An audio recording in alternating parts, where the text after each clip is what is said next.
সিদ্ধান্তগুলো আসছে, আমরা কিছু কিছু সিদ্ধান্তকে সাধুবাদ জানাই, কিন্তু সর্বোপরি দেখা যায় যে বৈষম্যর জন্য যুদ্ধ হয়েছিল, যে বৈষম্যের কারণে 5ই আগস্টের মতো স্বৈরাচার হাসিনাকে বিদায় করেছি, সেই স্বৈরাচার হাসিনার মতো আজ আমার এই বৈষম্যের মতো শিকার হচ্ছি আমরা আহতরা বৈষম্যের শিকার হচ্ছি।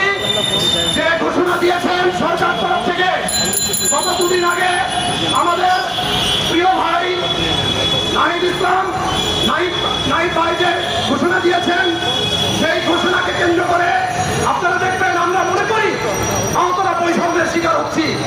কিভাবে বৈষম্যের শিকার হচ্ছি আপনারা জানেন। শহীদ আমার ভাই, শহীদ যারা হয়েছেন তারা আমার রাষ্ট্রের ভাই, তারা ময়দানে ছিলেন, শহীদ হয়েছেন। আমরাও তাদের পাশাপাশি রাস্তায় ছিলাম, রাজপথে ছিলাম।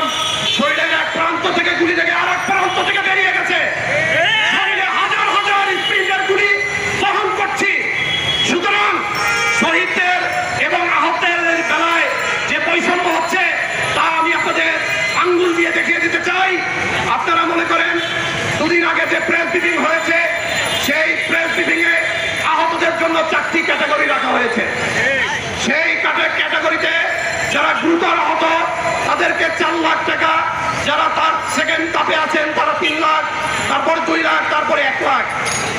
ভাই, যারা শহীদ হয়েছেন আল্লাহর তরফ থেকে তাদেরকে ওই সময় সীমাবদ্ধ ছিল তাদের হায়াত, আল্লাহ তাদেরকে কবুল করেছেন, নিয়ে গিয়েছেন। তারা আমার ভাই, তাদের আগে পিছিয়ে যারা পেয়েছেন, যা পেয়েছেন তারপরে 30 লাখ টাকা ঘোষণা দিয়েছেন। আরো দিবেন, শহীদদের আরো দিতে হবে। পাশাপাশি আমরা যারা